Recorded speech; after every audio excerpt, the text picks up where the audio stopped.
Hello everybody, and welcome to the Elemental Shotgun Primer 2.0. I've decided to re-update the primer now that I actually have it on MTGO, which is pretty cool. I'm not going to go super into it. I'm not going to like really break down the history like I do in my zoo videos. It's just this is my pet deck, so it's not like a super hardcore deck. Bear in mind this deck is probably like tier 5, but it is good enough that you can probably win some local FNMs with it and have it as your pet deck. It's really not that expensive. Managing the land base was the most expensive part, but if you rock the cheaper of the land bases, you can probably get this online for about $100. It's cheaper actually if you buy the cards in paper. Depending on it, again, like the fetches might cost you, might set you back a little bit more. But this is the Elemental Shotgun deck. The Elemental deck first came around in Pro Tour Seattle when Star City Black were the guys that tried to break the modern turn 4 rule. Now this deck doesn't consistently break it, but it is pretty good.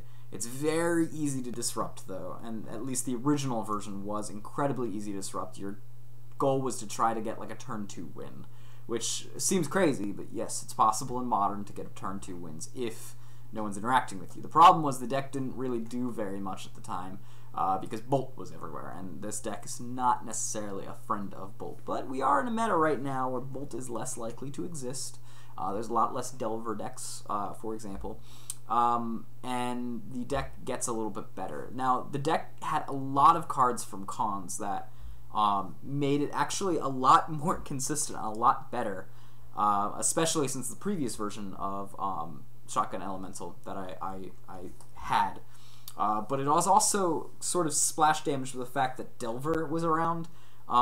Delver kind of does what this deck does, just longer, and also while Treasure Cruise was an awesome card, it actually worked well in this deck.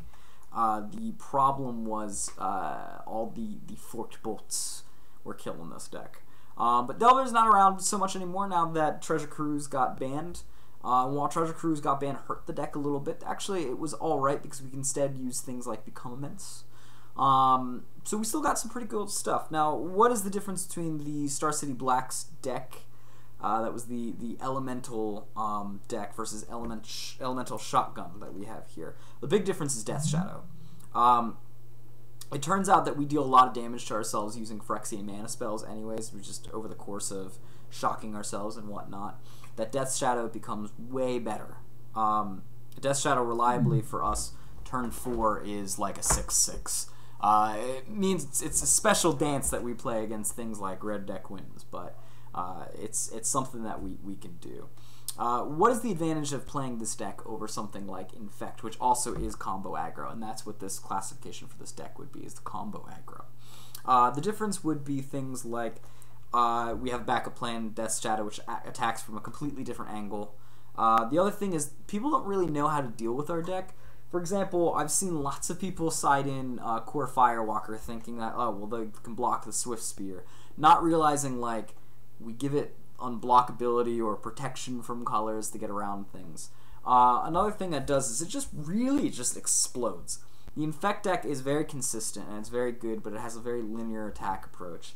Whereas this attack can get around things, it can do double strike, it actually can attack from an Infect standpoint either. And that's where this shines, is it's just incredibly explosive. Now, the reason why we call it a shotgun deck is because it doesn't necessarily do it all in one go, like it used to. It does actually just chunks of damage. It goes, and you're taking out chunks of life. Now, by chunks of life, I mean like turn 2, 3, you're taking out like 8 per swing. So it's able to actually have a little bit more of a consistent game because it doesn't break the turn 4 rule as constant, but it very reliably wins on turn 4. Let's go over some of the cards in the deck. Your basic things, you're going to want about 17, 16 lands. I like 17 lands right now, so that way I can do things like Become Immense, and I can fit these fetches in. My curve, if you can call it a curve, is a little bit higher. It's not just 0 and 1 mana cost spells. It's now got a couple 2 converted mana cost spells. The sideboard is a little bit bigger. So that's why I like being at 17. It is very low land, I will agree with you. But you only really need 2 lands ever to function. Occasionally 3. The mana base that I'm using here, and while you can use things like City of Brass, Mana Confluence, stuff like that, I'm using shock lands and fetches, and that's so that way I can delve. And that's the primary reason, is because those go into the graveyard. Here you'll see that I got 3 Blood Crypts. Blood Crypts are most important colors because pretty much everything you're casting is going to be black or red. It seems like it's a very blue-red deck, but it's actually a very black-red deck. Your other colors that you're going to want to grab are anything that are the mandatory colors. In this case, I'm running pretty much every color. So white, blue, and green as well as my red and black. So pretty much every color. The white is a lot less necessary. The blue is a little bit more necessary. The green is very kind of necessary. You really got to figure out what you're going for, doing your cool. Let's see, there's a thing here, right? Yeah, analysis. Shows you what your symbols are and where you're more heavy. So my fetch order would be red with black, then followed up with blue, followed up with green, followed up with white, depending. That's where City of Brass comes in. I like City of Brass. It's deals damage to you, which is not actually unrelevant. We like getting pain. You just got to be careful about it. That's another resource that you need to calculate in this deck. It's not necessarily just how much damage output you can do, but also how much damage you're dealing to yourself, and when not to deal damage to yourself. But City of Brass covers a lot more bases because it also, aside from all these guys, can pay for anything. So that's one of the reasons why you may even want to run more City of Brass, cut like a Blood Crypt for something else, for like the Mana Confluence or something. City of Brass also has a clever little trick you may or may not see me do a little bit later, where you can tap it to float mana, and the opponent doesn't really know what to do. Like if you float, and I usually float white, because that feigns that I have like some kind of thing like Emerge Unscathed or something, or Harm's Way, whatever it's called. And it deals 1 point damage to you. That's not, I do it at end steps, so that way if they do actually cast something, I can save my dudes if I want. But it takes 1 damage to me, and I usually try to do that just so that way if I ever draw a Death Shadow, I can. We'll get to Death Shadow. Your main core of the deck is going to be things like your Mtgsalvation Elemental, your Monastery Swift Spear, and your Kiln Fiend. Those might not be the most popular cards. You may not have heard them, so I'm just going to quickly go over them. Monastery Swift Spear is a way more popular card, and one of the newer cons things that brought to this deck. It definitely helped out the consistency. It's not actually as good as it is in Delver or Red Deck wins, but it's still really good. I've had games where I've top decked Monastery Swift Spear and won. Monastery Swift Spear, she usually acts as a complement to another one of your creatures that you have out there, or even removal bait prior to it. It's just like I said, chunks of damage. You're doing shotgunning damage rather than trying to get them all the way in one shot, although you're very capable of it. It's got haste and it's got prowess, and it's a 1/2. That's basically all you need to know. Prowess is anytime you cast a spell anytime you cast a not even a creature, doesn't even necessarily need to be a instant or sorcery, but everything in here generally is instant or sorcery. But anytime you cast a non-creature spell, it gets 1/1. That's great with things like Mutagenic Growth, because then it gets 3/3. It's like we're getting free giant growths. Kiln Fiend is the other easiest one. Kiln Fiend is explosive as hell. Never underestimate a Kiln Fiend. Kiln Fiend, on its own, can probably win you the game. With very little spells, Kiln Fiend plus a Mutagenic Growth plus a Tainted Strike is pretty much the end of the game. Anytime you cast a spell, instant or sorcery, it gets 3/0. Doesn't even need to target it, doesn't even need to resolve. Again, that's another thing with Monastery Swift Spear and Kiln Fiend. Doesn't even need to resolve. The power buff gets up there. Kiln Fiend's a little harder to protect. Swift Spear can dodge bolts if you play your cards right. But Kiln Fiend can get pretty much blocked by anything and die. So it's a little bit harder to protect. It's more mana, it's 2 mana, but it's very, very explosive. One of the most powerful creatures that you can have in the deck. Mtgsalvation Elemental is also weird. Doesn't get straight pump like the other ones do. You actually need to eat a spell while it's on the stack.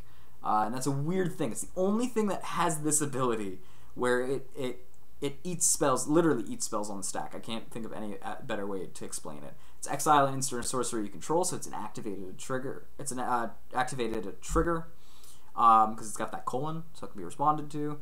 And you put two 1/1 counters on Mtgsalvation Elemental. Sometimes you do things, sometimes people will try to counter it, and you can just eat it in response. Be like, yeah, whatever. A lot of times Mtgsalvation will just eat things in general. But it helps because people might freak out about it. This next group of spells is what I call the freebies. They're free spells. Cartaxian Probe is you look at a player's hand. That helps you figure out if the opponent's got any like removal, if things are safe. Slaughter Pact is just currently I'm using it because there's a lot of mid-range, but it's a freebie spell, and any pack like that's pretty good as long as you can pay for it. If you're going to win the next game, doesn't even matter. Also, worth noting, just so you know this, and if anyone gets confused about it, Mtgsalvation Elemental can eat a pact. It does not resolve. You do not need to pay for it. Putting it out there. That's other things that are good for this is pact and negotiation at that point. Gut Shot does 1 damage. It's not the best. It's not the worst. There's a lot of X1s right now with a lot to win. So it's actually pretty good. Most of the time it just gets eaten by Mtgsalvation, or it's just used as free damage and adds up there. It's not irrelevant. The next group of spells I got here lined up is protection spells. It really depends on what you're looking at. This Emergent Scathe could very well be a Vines of Vastwood, or something like I don't know, the thing that gives immortality. I chose Emergent Scathe currently, and my reasoning is because of rebound. With Monastery Swift Spear, rebound gets way better. And basically, these all say the same thing. They give you protection from a color. Apostle's Blessing is a little bit different because it can not only give you protection, it also deals damage to you, which actually is good for Death's Shadow, and it can give you protection from Artifact. That's a little weird. But yeah, protection from Artifact is relevant if things like Worm Coils on the field, or if someone tries to take a hold of your creature with something like Videlkin Shackles. Apostle's Blessing can actually save that kind of thing. So Apostle's Blessing is a lot more versatile than things like Emergent Scathe. Now bear in mind, all these guys can in fact make a creature unblockable. If there's like someone who's got out nothing but Lingering Soul tokens out, you can go pro-white and just attack straight through it. That's another use for it. Generally, this is what's going to this is going to null out removal, though. Here's the other one. These also null out removal, just it nulls out red removal. Mutagenic Growth could have been in freebies. I've decided to put it in the pump spells because these are just blatantly pump spells a lot of the time. 2/2. With Death Shadow, it's 4/4. Yeah, it's just a freebie pump, and that's great. You can get a lot of, that's where a lot of your combo wins, is just shotgunning with stuff like this. Become Immense is what I put in since we don't have Treasure Cruise anymore. The Delve is a little awkward sometimes with Mtgsalvation Elemental, because Mtgsalvation Elemental exiles those creatures, or exiles those spells. However, Mtgsalvation Elemental is one of the first ones to die. So if you decide that you have a hand with Mtgsalvation Elemental and a Monastery Swift Spear, Mtgsalvation Elemental will usually die first. Will usually get hit by like some kind of thing like a Doomblade if you don't have one of these guys. But that then makes Become Immense alive. You just need to know if you need to go for the Become Immense plan or the Mtgsalvation Elemental plan. It's one of those curious things that you've got to do. But 6/6 is not something that you should just be like just sneezed at. Because with a Monastery Swift Spear, that's actually 7/7, plus it's 1 damage, so that's 8. And you're very close to maybe with the Tainted Strike just winning the game, or even making double strike, but I'm getting ahead of myself. Let's go on to the next group of spells. That's going to be Distortion Strike, Ground Drift. What are these guys for? Distortion Strike, you may have seen it in effect, is it gives a power boost, which is relevant, and it has Rebound. Your Rebound, like I said, got way better once you started using things like Monastery Swift Spear, and you're not trying to destroy everything in one go. You could potentially get two turns of unblockability, which helps with your shotgun. Again, shotgun rounds usually are just 2, and I think they're probably enough to kill someone. So it's worth it. Sometimes you will Distortion Strike, and then you'll let it resolve, and you'll give your Mtgsalvation Elemental unblockability, and then when it rebounds, you'll just eat it. You know, it's like you've got those choices. Ground Rift is an interesting one. Again, it's a target creature without flying, so it's not so great against spirit tokens and whatnot. But it does do it does allow you to get sort of unblockability in the long way. But it's really good against things like mid-range because they put out a Goyf thinking it's going to work. You Ground Rift and it's great. Also, it combos off Mtgsalvation Elemental. If you Shutgun, then you let one Ground Rift resolve and like make a Tarmogoyf not block because that's their only blocker, and then you eat the like 12 other copies, and you've got now this huge Mtgsalvation Elemental that's going to just basically win. There are times that you win with a Mtgsalvation Elemental and you don't combo off. You just make him a 5/6 and you just win because it's a 5/6 on turn 2, and you just keep swinging with it. The next thing is what I like to actually call finishers. These are sort of like your combo way of finishing. I think 5 is a good number. I wouldn't go any more than 7 ever. It's 2 Tainted Strike, or 3 Tainted Strike. It gives a buff to the power, which is good, but it gives Infect. Infect is almost like Double Strike in this deck, where it's just... and the big thing is it's instant speed, and that's why it gets the nod over things like Assault Strobe. Assault Strobe is sorcery, so it's not a cool combat trick that you can do. Sometimes you can just swing with like, I've had games where I've swung with like an 8/9 Monastery Swiftspear. They've been at like 20 life, and they're like, oh, that's fine, no blocks. Then Tainted Strike, suddenly it's a 10/11. It's like a 10/10, maybe 10/9. Infector. And you win. So it's like an instant speed 1-mana Double Strike. But you can only use it once. You gotta be careful about the whole Infect thing, because if you don't have another Tainted Strike in hand and you don't get them to 10, it was a wasted turn. Temur Battle Rage. There's another cool one that just came out. I love the art for this thing. It gains Double Strike till end of turn. It costs 1 more than Assault Strobe, but it's instant, so already I would probably give it the nod over it. Ferocious is an interesting ability where we can use Delve, we can use Prowess, and we can use Ferocious. All these things are actually really good for the deck, so I'm actually really excited for the next set to come out. But the Ferocious thing gives it Trample.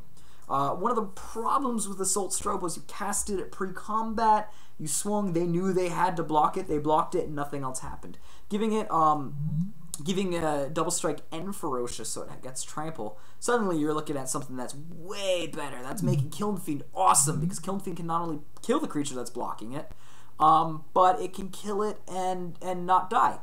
So that's good. You casting Temur Battle Rage, it will trigger Kiln Fiend. Kiln Fiend will get the 3/0.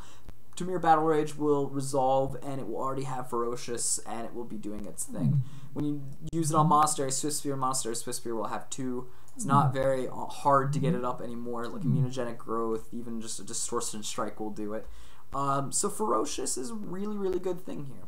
Moving on into the sideboard, again, these sideboards can change, but this is what I've got currently. Rakdos Charm for the twin matchups. Being in multicolor, you want to be centered mostly in red and black, but you're free to explore some other things. This gets rid of graveyards, gets rid of artifacts, gets rid of, does damage to aggro decks, as like a finisher sometimes. I can kill twin, kill artifact stuff. Like, again, this is just one of those cards that if you're running red and black and you're an aggro, it's one of those cards you want to consider. It's very much a catch-all. Young Pyromancer, this is an interesting one too. I side Young Pyromancer in and Kiln Fiend out.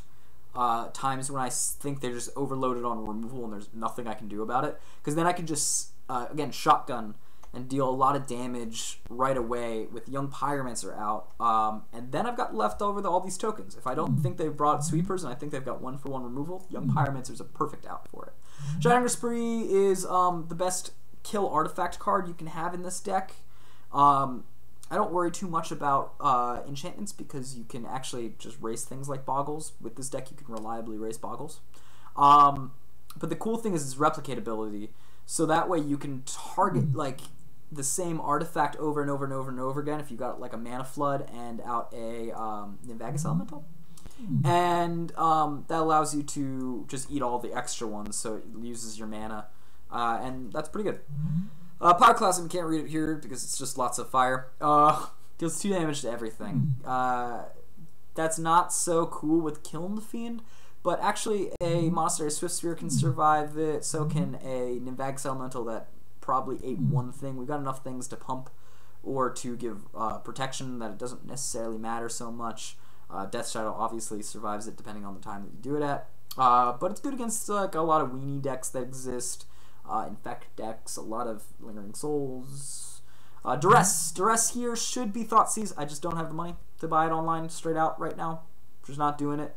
Thoughtseize actually helps you lower your damage output quicker and lets you get a Death Shadow out there sooner. So Thoughtseize is better, plus it can take out anything, and that's worth it when sometimes you're looking at some things that cost more, like Murderous Cut. Just saying, just saying. Duress is a good replacement, however, or Inquisition of Kozilek if you prefer that. I prefer Duress because it's mostly I'm using it to get rid of kill spells. Lastly, I had one slot open. I decided Stubborn Denial is kind of cool. Ferocious is always going to trigger probably when I do Stubborn Denial. And so, there's that. That's the sideboard as it is right now. I didn't get a good chance to explain Death Shadow. Death Shadow is, again, our plan B, because we're probably at so low life because of all the Phyrexian mana and all the damage that we've done to ourselves with our lands, that Death Shadow is almost always a 6/6 or Titan stronger. Without any further ado, let's go ahead and get some games in. So, I took a little bit longer than I thought I was going to take for the opening, but that's fine. You guys learned something. That's always good. And we won the die roll, which is amazing. So we're going to go ahead and check out what we've got. We've got a Kiln Fiend here. We got 2 mana. Battle Rage, like I said, is awesome. Let's go ahead and keep this. Why not? I'll try to explain everything out the best I can as I play it. I think we're going to try to do maybe... three matches, not 3 matches, maybe 2 matches. Depends on how we go. We are going to want to probably start off with a Blood Crypt. I think that's what we want to go for. Blood Crypt. We got 2 Tainted Strikes, actually meaning we can get 2 different chances at it. So let's go for it. Let's see. Blood Crypt. Pay the life. Yes, we do. And we're going to pass the turn. This is going to confuse our opponent. We could have done it at end of turn. I'm doing it now because I'm just going to confuse him. I think I have a bolt. Make him not do something if I can. Sure, that's going to turn off our Delve, which is a little annoying. But it's not the worst thing in the world. Cyclonic Rifts. That's an interesting one.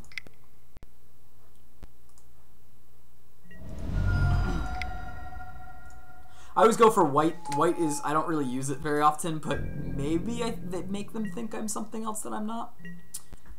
That's just generally what I'm doing. I'm trying to get this Kiln Fiend out here, and then just go crazy with the Tainted Strike. Let's see here. I'm hoping to get a mana next turn, because I can't Battle Rage and Tainted Strike at the same time. I'll be really sad if he uses like Prey Upon or something. Rancor. Sure. I don't know why he didn't Rancor ahead of time. Cool, we got a mana. Ooh, piece of candy. Let's see what we can do here. So we can go 2. Let's do the math. Let's do it. 1 damage off the Kiln Fiend by itself. +2 off of the Mutagenic Growth, which we cast for free. So that goes up to 3. We get an extra 1 off of the Tainted Strike, so that goes up to 4. Then we can use Temur Battle Rage, which give a double strike. Then we got 3 + 3 + 3. Yeah, it's clearly enough to win. This guy's tapped out. I think we just got this game. So go ahead and do it. We'll grab ourselves out a Blood Crypt. We don't want to show him any extra lands at this point, so we'll just do it. Go ahead and do Tainted Strike. Target him. Yep, we want him to be big. Let's see what those numbers are. I didn't actually do the math, so we'll see how crazy powerful we can get. I think he's reading it. I think it's probably reading. He's probably like, what is going on right now? Yes, Kiln Fiend is getting powerful. We're making it infect. Yes, that's happening. Do you have a Slaughter Pact? Who knows?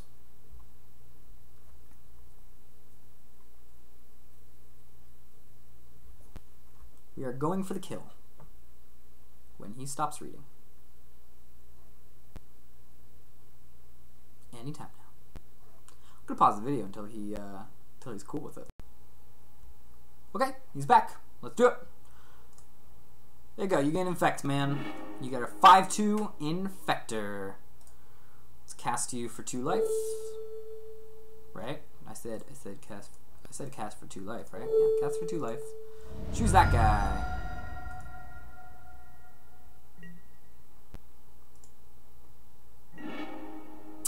We don't actually even need to do the double strike, but if we do the double strike, we win. We win twice, except he conceded already. So there's that. All right, we lost the die roll. Always a horrible, horrible start when you lost the die roll. This is one of those hands that you get sometimes. I mean, you're using a low creature count. You're hoping that one creature was good enough to win. You got to mulligan it. But this deck is not the best at mulliganing. Again, I got to mulligan this. But he mulliganed as well, so we might actually be alright. But again, we need a critical mass in order to like really go off. So it's not the best in the world. He's mulliganed down as well, so let's mulligan a 3rd time. This is a keepable hand. We got 2 lands, and we got Tainted Strike, which has been doing nicely for us all day. All day. So we'll keep it.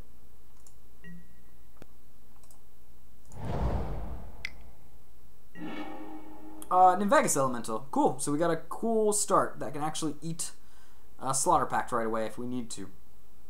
We're gonna start with the City Brass, cause why not? We'll pay it for blue. We'll throw this guy off. He doesn't know that we're mostly a red-black deck. We're gonna start with that just because we don't know. We might draw into something. I might get black for this, and then it turns out that's like totally wrong. If he tries to go for like a burn spell here, I can eat my Slaughter Pact.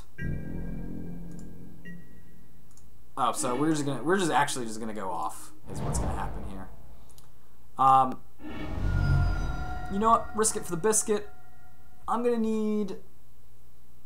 only ever gonna need a black at a time, but I might need green, I might need blue to actually cast some things, and with the black. Well, actually, if I can draw anything that's worth casting multiple of, it's going to be with this City of Brass. I'm going to be able to pay for it. So it's actually safer to go with the Blood Crypts. Would we like to pay for it? Yes. We'll put out the Kiln Fiend. I'm not even gonna play around here.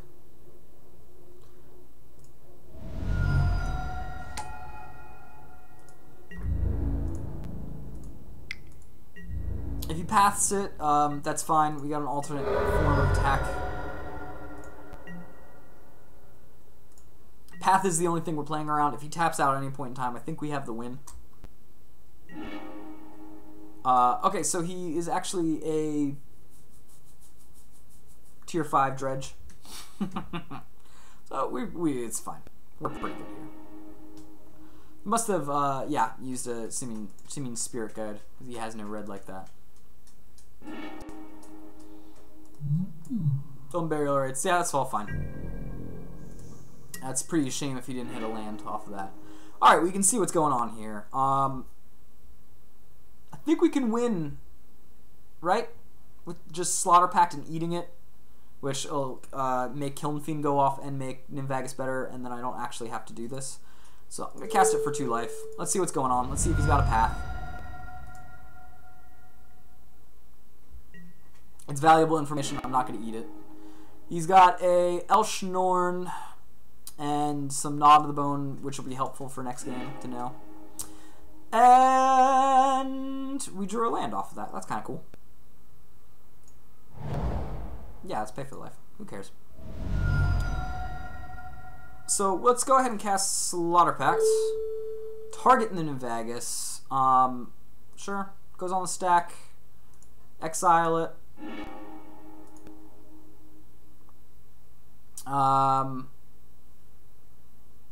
I wonder if, well, if I was going to do this. That's dope. The guy was like, yep, that's dope. It's definitely something I can do.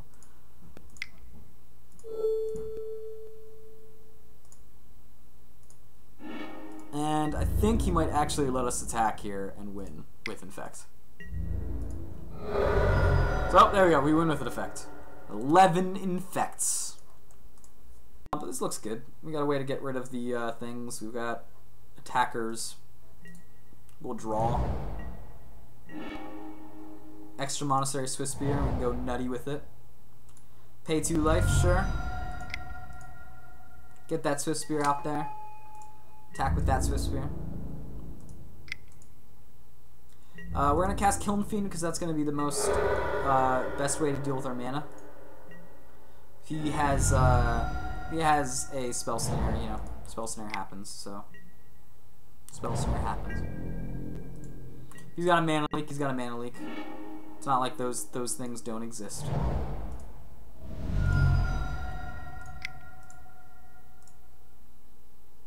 We'll go for the Kiln Fiend, like I said.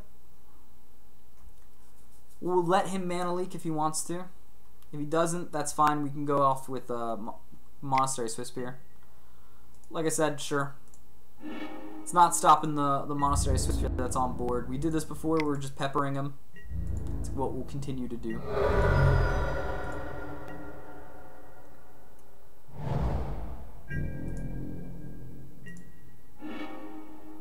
Duress is a cool card to lean off of. So we'll start off with a Duress. See if he's got something.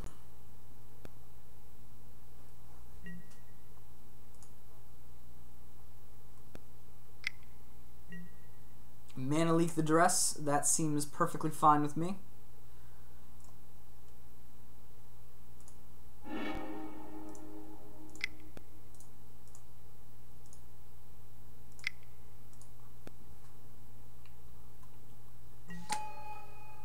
So that'll let us do our Swiftspear action. Again, we're just taking chunks of life out here. Basically playing like a bad Delver deck right now.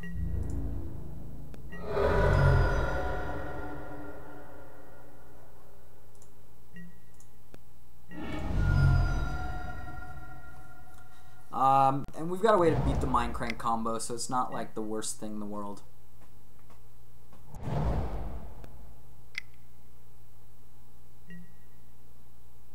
Okay. Mind Crank is out.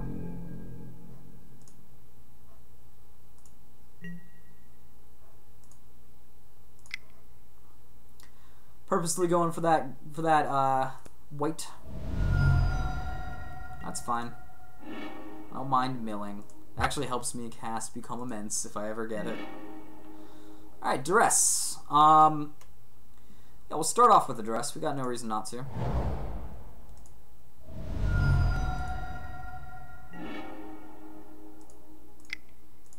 This also pays for mana leak if he's got yet another mana leak.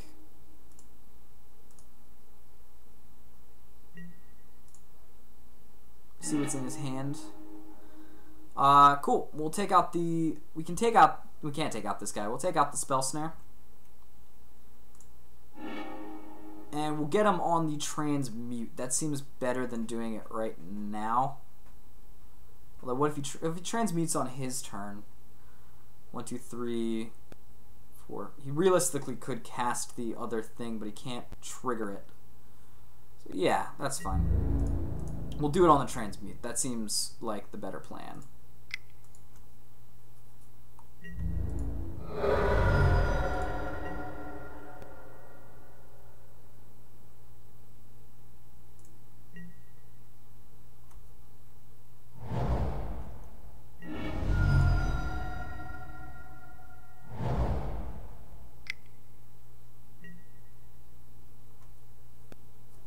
And we have to do it now, turns up.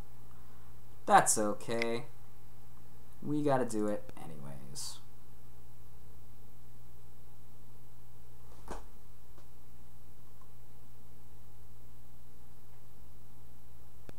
Let's see here. Whenever a card is put into an opponent's graveyard from anywhere this turn, that player loses 1 life.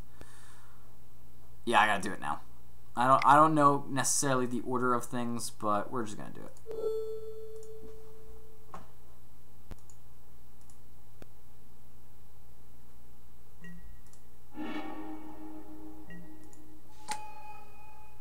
Looks like I probably could have done it when he wasted his mana, but that's fine too.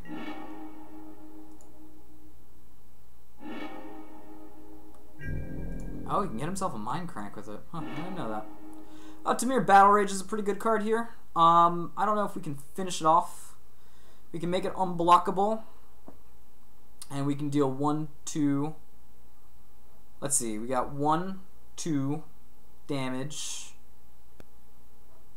Let's see, 1, 2, 3, 4, 5, 6.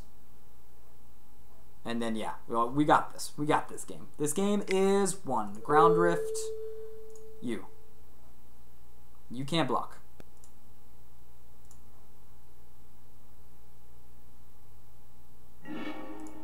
And you get double strike.